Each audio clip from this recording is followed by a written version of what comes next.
Brendan Torazzi owns a series of lifestyle businesses that, in between breakdowns, have provided him and his family a life many of us would kill for. A lifestyle business for me is a business where it supports what I want to do as opposed to it dragging me in and dictating to me what it needs me to do. It's the award-winning Small Business Big Marketing Show, thanks to American Express. Well, I said, welcome to a small business marketing show where successful small business owners share their souls to take your marketing straight to the lead. Now, here's your host, Mr. Timbo Reid. And welcome back to your weekly dose of marketing mischief. I'm your host, Timbo Reid. You, infinitely more importantly, you are a motivated business owner ready to crank out some great marketing to build that beautiful business of yours into the empire it deserves to be. And it absolutely does deserve to be that. Big show today. We are going to meet lifestyle entrepreneur Brendan Torazzi, whose feast or famine approach to business enables him to lead a life of freedom and joy, with the odd breakdown in between, which is kind of interesting. US listener Bob Wheeler shares his marketing secrets, and this week's jingle of the week, I think, will make you nauseous. It definitely made me nauseous. Far too sickly sweet, if you know what I mean. As per usual, team, there is marketing GOLD dripping from the ceiling over here at Small Business Big Marketing's HQ. So let's get stuck right in. And by stuck right in, let's meet today's guest. Brendan Torazzi is a lifestyle entrepreneur owning a number of businesses that, whilst not providing 100% passive income, that would be nice, wouldn't it? He certainly has placed himself in a position where he can work on them and not in them, which is kind of where we all want to be, right? Plus, he travels the world with his family a few months every year. The businesses cover a few different industries, including OH&S, weddings, holiday rentals, and a bit more. But it hasn't all been a bed of roses for young Brendan. Oh, no, it hasn't, as you're about to find out. I started off by asking him to define a lifestyle business. A lifestyle business for me is a business where it supports what I want to do as opposed to it dragging me in and dictating to me what it needs me to do, if that makes sense. Nice. You're living the dream. Well, it's taken probably 25 years, but yeah, possibly. And it's a work in progress still. When you say it's taken 25 years, it's like all things, you know, it takes you 25 years to be an overnight success. But how long you been in business all up? Well, when I was a teenager, I was playing in bands, and I didn't have much musical talent, but I had a lot of talent getting gigs and promoting events and all that sort of thing. So that was sort of when I started, like, tinkering around with businesses, but probably the first serious business was straight out of uni. I fell into running a translation agency, starting and running a translation agency. What was that about? Simply like into what language? From what to what? Well, look, I used to catch a bus home from uni, and this girl had this idea of starting a Japanese sign business. And I thought, that sounds like a good idea. Yeah. There was a time in Sydney when there was a lot of Japanese tourists in the early 90s. And so I used to travel a lot, and I came back and I thought, what am I going to do now? I'll finish uni, and I thought, I think I'll start this Japanese sign business as a way of making a bit of money before I go overseas again. So getting back to the lifestyle business thing then. So a lifestyle business for you is a business that doesn't own you, you own it. And It sounds just too good to be true. Tell me about, how many lifestyle businesses have you had in your life so far? Well, look, I haven't always been able to run them as a lifestyle. Like, for example, when I was running the translation business, I was like stressed out of my brain. I burnt out several times, and it really owned me. So I think it was going through those processes of owning businesses where they kind of dictated to me, and, I was working around the clock. and all of those types of things that sort of have led me to this point in recent years where I've had enough of doing that, and I've switched things around to the way I want to run them. But to answer your question, I've done so many startups. I'm probably onto my 5th or 6th startup of businesses now. So that's kind of what I love doing. I love creating stuff. Just tell me about that moment in your translation business where you were run ragged. Was that a kind of pivotal moment for you where you sort of said to yourself, if I'm going to be in business and I'm going to be a business owner, then this is not how it's going to be? Oh, look, I think I won this big contract with Hewlett-Packard to translate one of their calculator manuals into like 15 different languages, and I was working around the clock, and it was hugely deadline driven, and I was so stressed because I was working around the clock, and it was only really me and all these subcontractors. Yeah. And I basically almost drove myself into the ground. Brendan, I can assure you that it wasn't the stress of the deadline for that; it was the boredom of the job that would have sent you. Mate, yeah. You had to translate a calculator manual into 15 different languages. You are killing me. I tell you what, that translation business, it was so glamorous. Yeah, but it made living the life. So, yeah. So wow. It was kind of like experiences like that where you had these incredibly stressful moments, and I had to go off and see therapists because I couldn't cope, and and it probably didn't help that I was in my 20s and out partying every weekend. That probably compounded things as well. But I think it's just been maturity, really, like years and years of running businesses, or really them running me, that it's led me to this point where, I don't want to be operational in businesses anymore because it's kind of boring. I really want to talk about the lifestyle businesses you've got now, but you have had, from talking to you previously, it was the RTO, the Registered Training Organisation that you had, that would appear to have been quite successful. You were in the right place at the right time when the Australian government started this whole RTO kind of, I don't know what you'd call it, but enabling RTOs to exist. You made a bit of dough, but it also nearly broke you. Is that fair to say? Yeah, I mean, that was much later on. That was sort of in the last, I guess, 10 years after I'd sold the translation business. I'd gone travelling for a couple of years and then came home and went, oh, my God, what am I going to do for the rest of my life? And I kind of, through naivety, fell into that in probably about 2006. Mm-hmm. Through naivety. It did okay, didn't it? That's why I start everything. People say, how did you get into this or that? And I'm like, naivety. It gets me into everything. I love that. I think people underestimate naivety. And, there's two types of business owners. There's the rational and there's the emotional.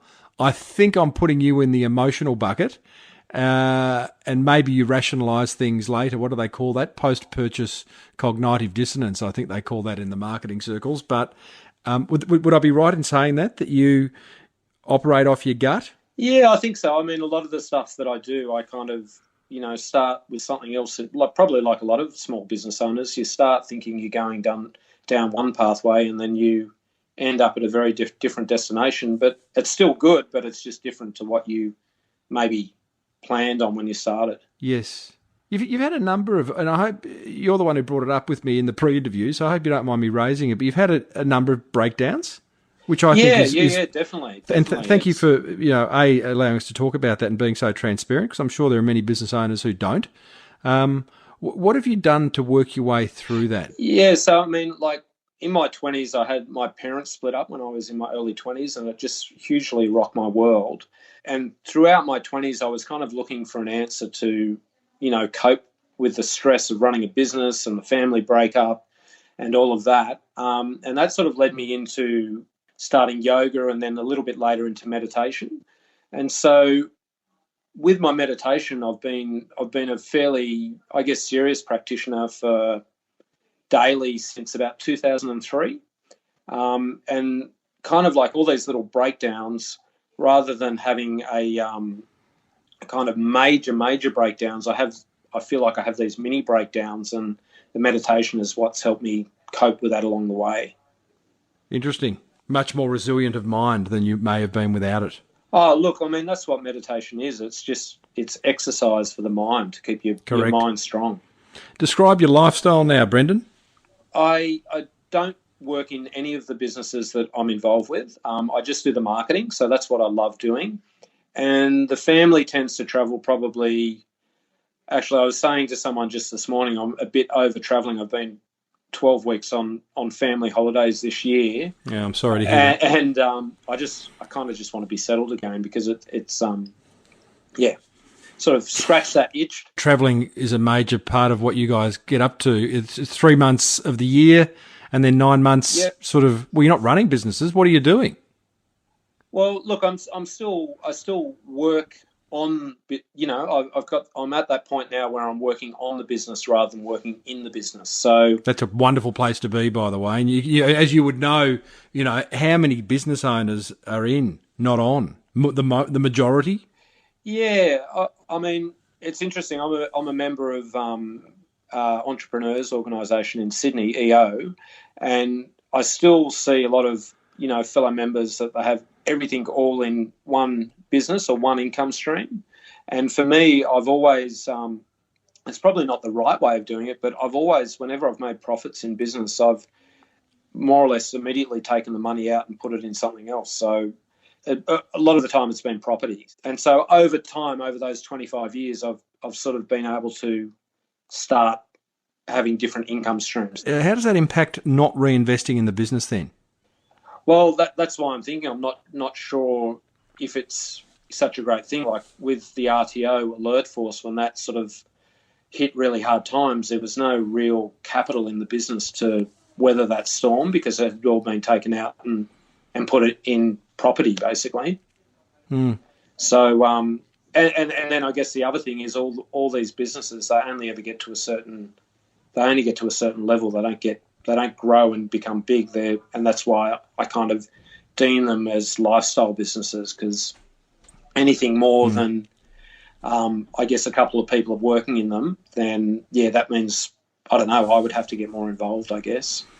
Let's go through the businesses. I'm sure the listeners at this stage are going, can you just tell us what the businesses are? Let's start with Seacliff House, if we could, because that's the one you approached me with originally for an interview, which is quite interesting. What is Seacliff House? How did it come about? Okay, so Seacliff House now is I guess it's a full-scale wedding venue located on the south coast of New South Wales, about 2 hours south of Sydney, in a place called Gerringong.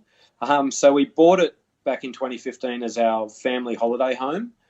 And we've had a sort of a long history of renting out our places as furnished accommodation. So we started like way back before Airbnb was even on the planet. And we used to rent out our place and as a furnished accommodation destination for people travelling to Australia. And then we would use the money that we made from that to go travelling ourselves.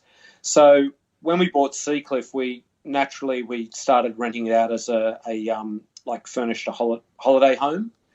But it wasn't too long before we started getting inquiries on, could people rent it for weddings? How did those inquiries come about? Well, look, it's a pretty special spot. It's located in the middle of dairy country. So we've got about 500 acres of dairy farms around us, and we've got rolling hills and ocean views, and so I don't know, it just sort of happened organically. So you've bought a holiday house, you rent it out when you're not using it, all of a sudden someone wants to use it as a wedding venue. From what I understand, you now have 50 weddings booked for 2019 and you've done 40 in 2018, is that correct? Yeah, that's right. What experience do you have as a wedding planner organizer? How does this happen? Well, that's where the naivety comes in. I mean, all these businesses I've been involved with, I've never known anything about them, and that's why I sort of say that it's I'm the accidental wedding venue owner. Yeah. Well, who was the wedding organizer in Father of the Bride? I think it was Frank. Yeah. Remember Frank? He was very funny. Frank or Frank, I don't know. So okay, but that's all very well. And clearly you're a guy who doesn't really say no. You're more inclined to say yes and then figure it out. So just I'm trying to understand how this happens. You've got so that someone says, I want to have a wedding here. Yep. Yeah, that's cool. Come and stay. What do? You put a marquee up? Do you get in the caterers? Do you get in the marriage celebrant? Yes. Do you get in the 800 chairs? What happens? So this is what I love so much about this business, and this business has been pivotal in the way that I run my other businesses. So it's a DIY venue, which means that we provide the accommodation, we provide the grounds, like we have landscapers there every week that make it look beautiful.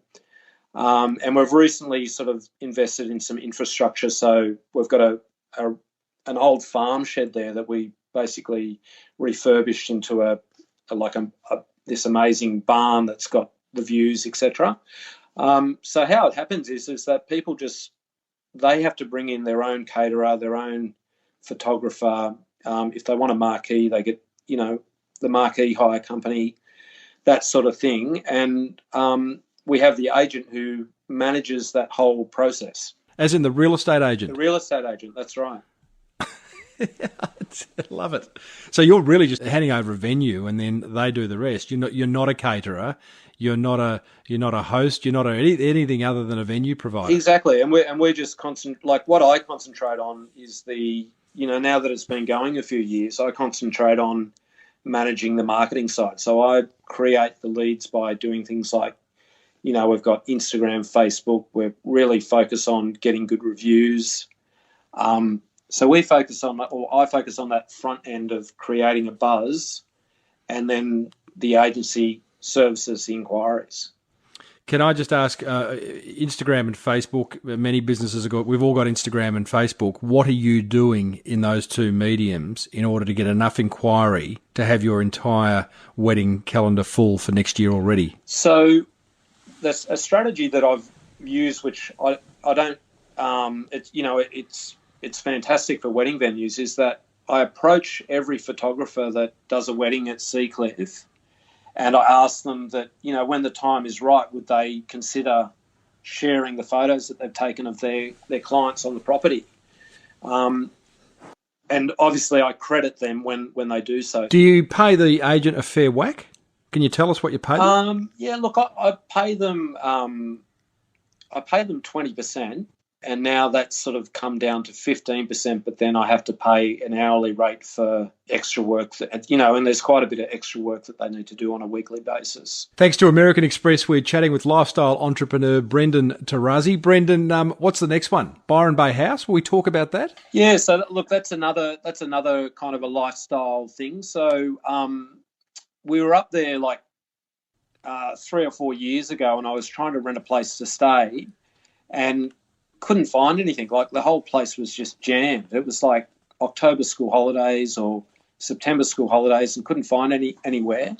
And so I sort of looked online. I went, I'll just have a look at the property prices. We found this townhouse that was being built a block back from the beach. So, one thing led to another, and we ended up buying it. We spent a lot of time up in Byron because I have family up there. We live up there part of the year, and so that's sort of the sideline of that is we've tapped into the weddings up in Byron, so a lot of people attending weddings rent it. But also Byron has 2 million visitors per annum, so it's just in constant, there's a constant requirement for people to rent, a place in the centre of town. With these types of businesses, Seacliff and the Byron Bay House, I sort of get that they're lifestyle because the constant rental income that's coming in from them, but I would have thought they're quite onerous from a customer service point of view. Do you also completely outsource all that?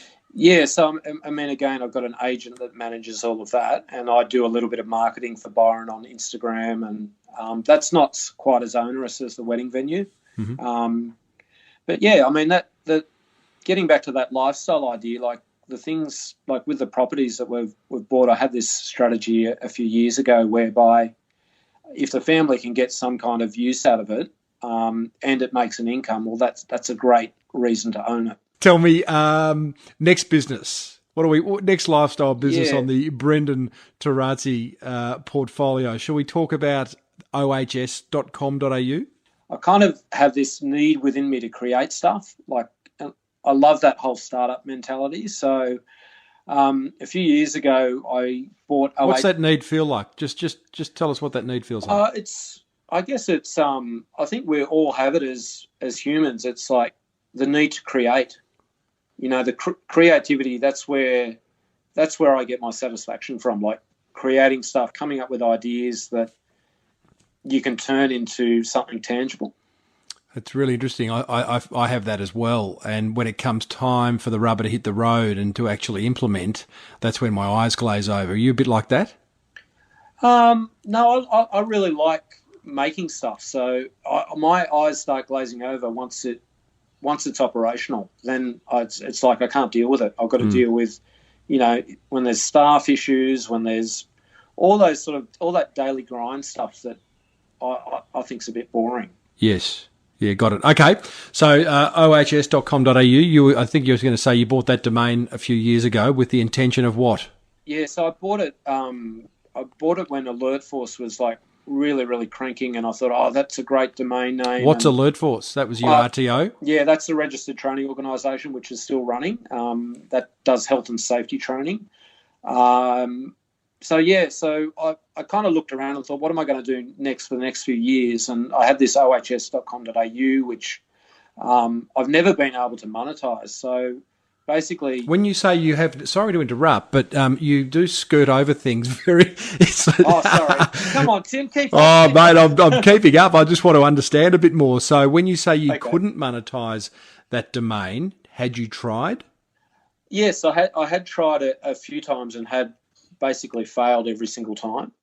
So I tried to, for example, Alert Force was up until the end of 2015, we made most of our income through doing various health and safety legislative requirements that companies had. So we met their compliance requirements. In 2016, we got into a thing called Vet Fee Help and another one called Smart and Skill, which were government-funded programs. So, yeah, I tried to use ohs.com.au to help monetize those government-funded programs, but it didn't work out. So my plan with it now is to turn it into a health and safety training marketplace, and I'm working with the guys down in Melbourne who run Bike Exchange and a number of other online marketplaces. So the guy, we've had them on the show. We've had who's the fellow who started Marketplacer? Jason Wyatt. Jason Wyatt. He's been on the show. So Marketplace is an interesting concept, and for those who don't understand what it is, it's simply creating niche online marketplaces. So they have one for bikes called, I think, Bike Exchange. They have one for outdoor equipment called Outdooria, and it's basically they sell it white labeled as well, don't they? Which is obviously what you're doing. Yeah. So I mean that was the thing. I thought, I can try and fumble my way through this, and like I've done with all the other things, or I can team up with a company that's already done it, multiple times before and have been very successful at it. And so I've decided, even though it's a lot more expensive to go down that route, I think it's probably a wise investment. So what do you do there? Do you work with the guys at Marketplacer who who clip the ticket but set it up in your niche? Yeah, so look, they've invested, I think, I don't know how many millions of dollars they've invested in their platform, but a lot.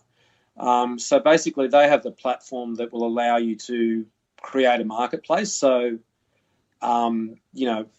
bringing buyers and sellers together, but I actually have to physically build it, but I'm just utilising their technology to launch that marketplace. So what are you going to sell on ohs.com.au? Well, look, the market for training, health and safety training we had a really good run with Alert Force because there was a change in legislation back in 2011, I think, called the Work Health and Safety Act came into place. And around that, there was a lot of new training requirements. But sort of fast forward, 6-7 years, all the competitors have caught up, and there tends to be this mentality where competition is just lowering your prices. So it makes it where we were first with a lot of new products. Now the market is so it's so full, and everybody's lowering prices that it's really hard to make any money. So my idea was I can't innovate on a product side of things, but I can innovate on marketing. So that sort of gave me the idea of making a health and safety training marketplace whereby there was one spot where buyers could come to buy various different types of health and safety training. Okay.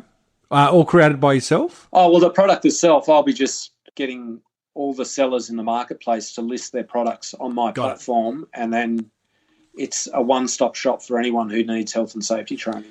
I like the point you made about you can't innovate on product, but you can innovate on marketing. I mean, we live in a world of sameness, don't we? There's so much product parity around.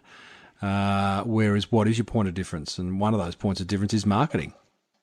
Yeah, I mean, and our industry, they tend to be a little bit slow on getting up to speed. So I think there's an opportunity, but I mean, I won't know until I give it a crack. This show is made possible thanks to American Express Business Explorer Credit Card, a card that lets your business expenses reward you. I asked Amex member Chris Gray, CEO of property buying business Your Empire, how he benefits from using his Amex. I use Amex for the whole of my business. Literally every single thing I pay in my business, even down to effectively my staff or my contractors and my rent at home, everything goes on the Amex card. Because with Amex, you get the most points for your dollar spent. And I convert those points into frequent flyer rewards points. I fly 10 or 15 times a year, only business and first class, including those beautiful A380 suites you get on Singapore Airlines where you get your own bedroom. And I fly for free. I don't pay for a single flight. But it's not all upside, or is it? So I've still got 1 million points because I spend so much money in my business. I've then got a pre-planned 10 trips for next year of where do I want to go. I need to find excuses to go to different countries. This is a massive first world problem, Chris. It is, but I'm willing to put up with it. So there's very few people that can force themselves through the pain barrier, but I'm willing to do it. I've trained myself. New American Express card members who apply and spend $3,000 in the first 3 months from the card approval date receive a bonus 100,000 membership rewards points. You gotta love it when your business expenses reward you. Search Amex Business to find out how. New American Express card members only. Offer ends November 30, 2017. Terms and conditions apply. You have had many ideas, Brendan. One which I got a laugh out of when I was reading your bio was the sleep pod business. Tell us about that. So after I sold the translation business, my wife and I went travelling for a couple of years, and we came back home and I thought, we sort of started another sideline business in fashion, but I won't go into that. That lasted about 18 months. And then we hooked onto this sleep pod idea. I met my business partner at the time, who became a friend, and he said, there's these guys over in New York selling sleep and with these really cool looking sleep pods, very futuristic looking. I said to Alex, look, why don't we just jump on a plane and go over and have a chat to them and see if we can, if there's any further opportunity there. And so that's what we did. We naively got the license for Australia and New Zealand, came back home and then sort of made it up as we went along. And so we fumbled for a couple of years. And look, we're really great at achieving publicity. I remember at one point we were doing a promo in Sydney at the ABN AMRO building, which is a very sort of classy corporate building, and we had 3 TV crews fighting over who was going to get the story about the sleep pods. And that was sort of the same experience that these guys in the States had. Like, they were on all the talk shows and on the front page of USA Today, and they had this massive wave of publicity, but it didn't correlate into sales and revenue. It's really interesting. I'm trying to think of another product that has done that. I'm sure there are many, because there are products that become what I would call media darlings, where you just go, well, as a media person, you just want to share it. You just want to report on it because it's either funny or wacky or kooky or whatever it is, but it's going to sell, it's going to fill space and people are going to want to read it or watch it, right? Yeah. Doesn't necessarily, in fact, it doesn't translate into sales. There's no, just because something's the darling of the media doesn't mean the consumer's going to love it. Yeah, I mean, and that was kind of like that was kind of like the early ashes of Alert Force, because through that process of, promoting, getting bosses to let their staff sleep on the job through a 20-minute power nap, we met like all the sleep academics in Australia, and one of those academics tipped me onto this idea that truck drivers, there was some legislation coming out that required truck drivers to be educated around managing their sleep and fatigue. And so that was kind of like the pivotal moment where we went, we'll just go and build an online course. And we partnered with a registered training organisation. And within a couple of months, we'd secured about 20% of this new market. And that was kind of like from there, we started going more into training, and we let the sleep pods go. No doubt. You can't hit a home run all the time. Well, it was feast and famine. Let me tell you, it was pretty tough. How tough? Well, it probably took, like, having sort of started a number of small businesses. My view is that it takes between 5 and 6 years to break out of wages, and what I mean by that is that you need about 5 or 6 years before you're making anything more than just a wage. Once you get past that, and if it works and the business is still alive, then you can start making, profits that you can do something with. When someone meets you at a barbecue or at a networking event, they say, "Hey, Brendan, what do you do?" What's your answer? Yeah. Well, I normally lead with the weddings because that's a bit more interesting than the health and safety training. But I'm getting more enthusiasm for the marketplace and that sort of thing. You're in an ideal opportunity. I've talked about this on a show many moons ago, where the pitching approach of, if someone says, "What do you do?" you could say, "Before I tell you what I do you mind if I ask what you do?" So then they tell you what they do, and you can position yourself accordingly. So that might be an RTO conversation. It might be a wedding conversation. It might be, "You look like you need a holiday conversation. I've got a house in Byron." Could do it. I like that. I'm gonna nick that. My idea. pleasure. The invoice will be in the mail, and it'll have 5 zeros on it. Yeah. So, Brendan, back to I was going to say naivety. I don't think this is naive at all. It's a bit woo-woo, but I know that you have some kind of Indian astrologer type person that guides you. Yeah. So look, it's all sort of wrapped into the yoga and meditation, and probably about 8 years ago, I kind of felt like, on a personal level, that I had this ceiling on how much I could grow a business. And at the time, it was $1 million. And so I started seeing this sort of, he's an Australian guy, but he's got an Indian name. And he's like this performance coach that works with Vedic astrology, which is Indian astrology, to help you work through personal issues, etc. And so he was really helpful as one of my advisors to help me break through those ceilings that I had on how much I could grow the business. So he's sort of him, and then the guy who trained him, who I now speak with every 6 months or so.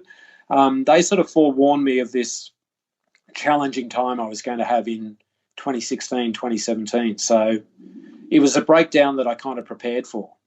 Oh, they actually foresaw you having a breakdown 2 years ago. Yeah, well, they just said you're going to have a hell of a lot of challenges coming up, and it was, knowing that it was coming and having the meditation, and it helped me deal with it. It was still incredibly difficult. Like, I think we had about 8 government audits in the space of 18 months. That's stressful. The business partnership that I'd been in for 10 years, that my business partner basically walked, right, and I bought him out. So it was like every day I was going to work and another bomb would go off. I was kind of joking about it. What's going to happen tomorrow? And something would, typically. So. Is your wife? She must be very accommodating, or is she as naive as you are? Oh, look, I think she worries about me sometimes, because it's a bit of it can be a bit of, like, I kind of just roll with the roller coaster. But yeah, she's definitely a bit more conservative than I am. Well, you probably need to be. And it's probably nice to have a bit of yin and yang. I mean, two Brendans might be a little bit too much. Oh, no, really. it wouldn't work. It wouldn't work. Tell me, many business owners and entrepreneurs we've all got ideas. I get approached by many who want to share them with me and ask what I think, but they don't want to take it any further through fear of, someone's going to copy them or someone will be first to market. What's your view on that? Oh, look, I think if you don't actually take a step forward and have a crack, like I think I fail 99% of the time, maybe higher than that. But I don't mind. Like, I don't mind failing and going, because you still learn. When you fail, you actually learn. So, well, you can't exactly go to your bank manager and say, "Hey, listen, my Indian fortune teller says this. So can we just bring that money forward?" Yeah, exactly. What do you reckon? Yeah, probably not going to fly. What's been your favourite business?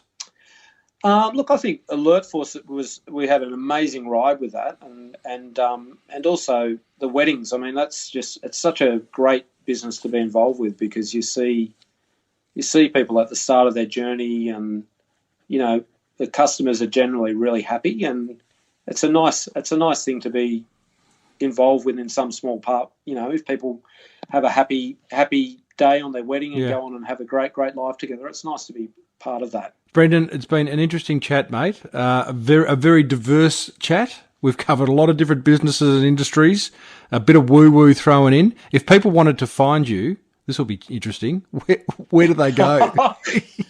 Well, probably go to seacliffhouse.com.au, or you could contact me through OH&S.com.au or alertforce.com.au. I love it. Or maybe it might be time to get Brendan Torazzi.com.au if you don't already have it. Look, I've got no room for another startup, Timbo. That's not a startup. That's just a place to find you. Goodness me. Hey, Brendan, thanks for sharing, buddy. Thanks for having me on. Well, there you go, team. Lifestyle entrepreneur Brendan Torazzi. How do you feel after listening to that? Are you frustrated that your business is owning you? Are you more like Brendan? Do you have a lifestyle business? Has your mind been opened? You know what they say, the mind once opened never goes back to its original dimensions. Or the mind once expanded, I think, never goes back to its original dimensions. Hey, be sure to hang around after my top 3 attention grabbers as US listener Bob Wheeler shares his marketing secrets in the Monster Prize draw. But first, my top 3 attention grabbers from that chat with Brendan, thanks to our great friends at American Express. Attention grabber number 1, I do love Brendan's willingness to be openly naive. Now, should I encourage naivety in business? Yeah, why not? Sometimes we just got to have a crack. If it feels right, do it. Sorry to all you rational business owners out there. Attention grabber number 2, I agree that you can't always innovate on product, but you can always innovate on marketing. I talked about it during the interview. Marketing is a great point of difference, whether you focus on, better customer service, a better customer experience. Maybe it's the 21-step customer manifesto that Josh Nichols, last week's guest, has put together. That is a great way of innovating around your business and creating a very hard to find these days, thanks to product and service parity, point of difference. And attention grabber number 3, Brendan's failed 99% of the time. Was he serious? That's a lot, isn't it? But it's quite reassuring. I'm touring the country with Shark Andrew Banks from Shark Tank, doing an American Express roadshow, and he also talks about failing a lot more times than he's succeeded. So if you are doing it hard, if things aren't going to plan, take a little comfort in the high fail rates of successful people. That's what grabbed my attention. I'd love you to share what grabbed yours. I know most of you don't. That's okay. But if you want to, just this once, head over to smallbusinessbigmarketing.com/434. Come on down. It's Timbo's Monster Prize Draw. Oh yes, indeedly doodly. It is time to reward a listener who has taken swift marketing action as a result of this show. Someone who has written into me, it could be you, told me an idea they've implemented from this show, and what impact it's had on their business. If you do that and I read it on air, you win a prize. Today's winner is Robert Wheeler from the Rapid Recovery Room. Now, I reckon Robert has been mentioned twice in the last 2 weeks, including this one. He sent me a great note last week or the week before about an experience he had with Design Crowd, and now he's sharing his marketing intellectualness, if I may. He says, "Hey Tim, hey Rob. First, I'd like to thank you for helping us to take our marketing to new heights. You're welcome, Robert. That's why I'm here. I'd say next level, but that would be an understatement. We're several steps up the ladder from where we began, almost entirely thanks to your podcast." Well, that's very nice, Robert, but I'm guessing you're a bit of an implementer, a bit of an action taker, so to speak. Secondly, I want to share a thought with you about what has worked from listening to your show and something I've realised that I don't believe has been said. Here we go. We've made 10 calls for 10 straight days. We've made sure to add useful content to our webpage and Facebook and focused on helping and educating as opposed to simply selling. So many boxes ticked there already, Rob. Well done. We've made sure our emails are entertaining and informative. We ask for the action. Yeah, got to have a call to action. What do you want people to do next? Back to Robert. We've delegated things like video editing for the posh spots, and we've done more candid live interviews to increase our audience. We even take a minute to focus on just our breathing when things get stressful. We've used more tips that we can list, but that's plenty. Oh, I love it already. I love the mix, Robert, of marketing tactics and a little bit of kind of meditation, a little bit of breathing, not unlike our guest today also does. There must be something in that. Back to Robert. He says, all of the things we've done from your show have led me to realise something based on a comment you made in an early episode. You said you have to have a passion for your business and marketing it. That said, it occurred to me that all of your guests, and you, Timbo, share one thing in common: persistently and passionately following a marketing program. I think all of your guests have a marketing plan and they pursue it fervently, like that word, and are committed to it. Doing a little of this and a little of that occasionally is probably a waste of time, says Robert. Being committed to marketing means constantly focusing on it, whatever you're doing. Totally agree, Robert. Having a plan is good. Executing is even better. Just getting stuff done. Marketing that precious, precious business of yours. Robert goes on to say, for us, that starts with your show. I listen every single week. Thank you. Whether I think the topic will help me or not, because it's part of my program. Great to hear that. I reckon some of you look at the topic, look at the headline of the show and go, oh, that's not for me. That's a lifestyle entrepreneur. That guy's not for me. No. You know, I can only highlight one thing in the headline, but we cover so many different topics within each episode, as you probably well know. Robert goes on to say, I've committed to marketing our business passionately and persistently, and I have a plan and a program that I follow, the foundation of which is the Small Business Big Marketing Show. We half-assed trying this and that before your show. Without it, the rest would never have happened, and we'd have nothing from which to build our marketing. You're changing businesses and lives for the better, Tim, across the globe. Keep up the great work, my unmet but genuinely considered friend. Sincerely, Bob Wheeler, rapidrecoveryroom.com. That's a really lovely thing to say at the end, Robert. I certainly consider my listeners as friends, most of whom I've not met, but I feel a strong relationship is what I love about podcasting. Hey, Rob, Bob, Robbie, Wobbit, whatever we call you, thank you, buddy. I'm going to promote your business on this show, which I've done as a prize. Because you're in the States, I've got nothing to send you. But I can also give you a backlink on the smallbusinessbigmarketing.com website. That'll make 2 for you because you got one last week. And that is valued at priceless. Hey, love to hear from everyone else. If there is a marketing idea you've learned from the show, email me, tim@timreid.com.au.